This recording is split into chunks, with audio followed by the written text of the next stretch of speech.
Hi, my name is Emily Gothard, and today I will be sharing a presentation lecture on the impacts of sensors and sensory network systems. Sensors are fast, accurate, and malleable resources allowing users with a variety of services.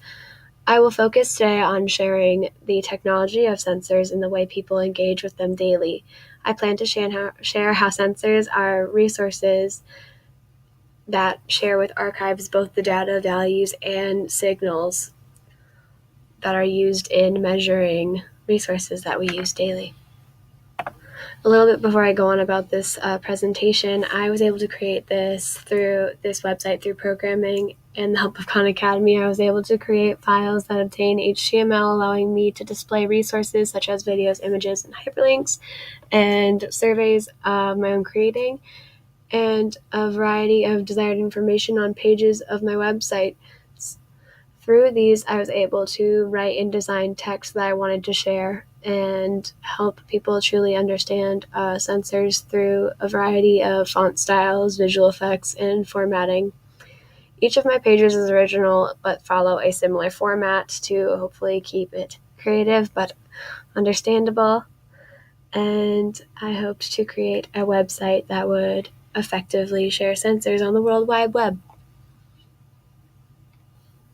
My purpose page overall discusses the purpose of sensory systems and what problems sensors have solved and what is in store for sensors in the future.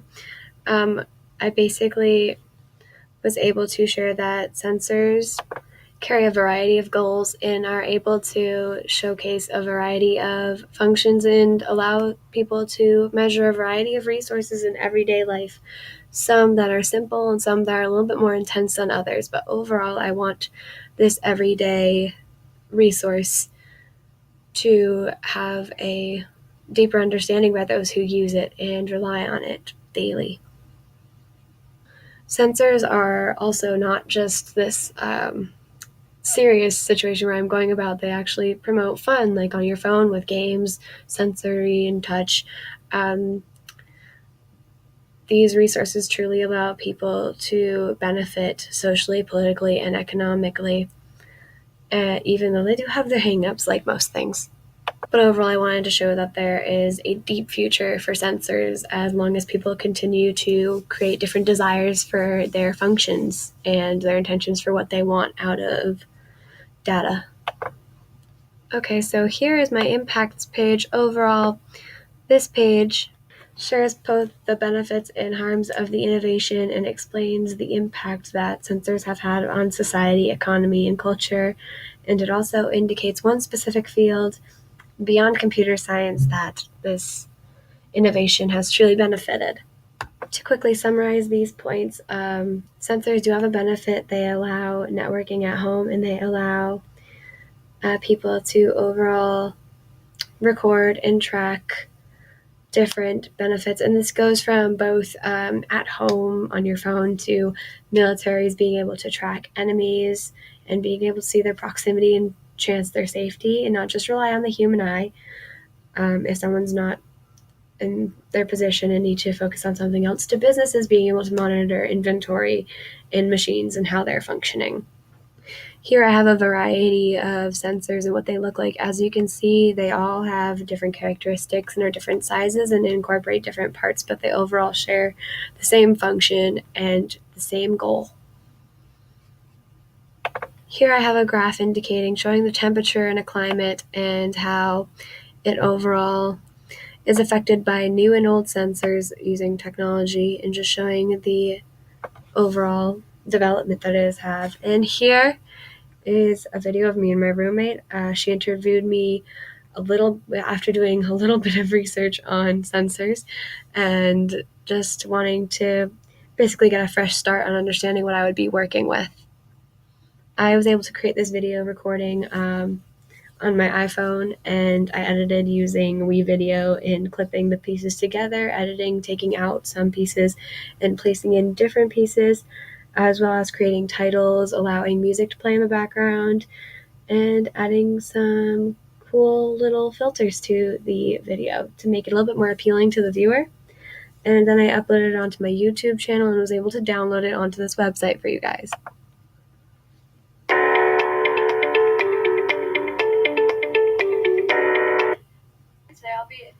created by lovely Audrey about sensory networking. What is wireless sensory network? Wireless sensory network consists of nodes, gateways, and software, and it's basically contributed to figure out the environment, which could be temperature, or maybe further that it contributed in the health field. They can also be more so in military. They're just found throughout, and they're even in your hands just daily with your phone, checking the weather. And what devices will emerge in the future? As we see needed, I think they can advance with our desires for what we want. And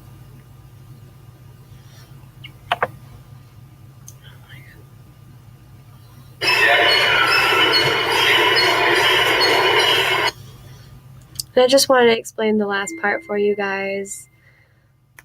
So at the last part, I was at a museum and I was working with a piece that would sense when the pieces were placed on, and overall would just push them all out when it is done. And they're just able to access when the piece sense when the pieces were applied to the surface and when they weren't. And that's just a simple way that we use sensors. A little bit more out there, a little bit more not every day. This introduces the technical aspects of sensors. Here I have a little mini article that I found, and it basically displays how cities use smart sensors to track everyday life and allow them to live their lives and just rely on these sensors, in which we do not see every day, but they definitely are a part of each day. Here I was able to describe how people interact with them on a daily basis on their phones, and how they use a variety of power and allow communication and are all based through memory and a lot of programming. They can be used in different fields. They can be used in business, military, medical. I went over that. Personal, human. And they have a variety of programming languages and operating systems for both security and basic algorithms. One of the pieces that I truly like and keep on going back to is, again, the medical resource. I love how you can simply use sensors to check your temperature. However, medical resources have even gone as fast as being able to track heart rate, blood pressure, and other bodily functions of patients who could be terminally ill, and they can be programmed to alert the person's caretaker or doctor if they reach a certain level, once they're programmed to alert a helper when they have reached that level. And I found that truly interesting and something I was not aware of. Up here, I express the variety of things that are measured, such as voltage, gas, toxic and non-toxic, there's regular, force and pressure, and just a variety of different resources that are truly tracked and recorded by sensors, even radiation. Each of them had a different system in which they were recorded and how they were collected. However, each carried a similar interest in which they all had a change in current, or were recorded through a change in current or voltage, and then the measurements using a meter or analog or digital converter were connected to the computer to provide the data that was desired.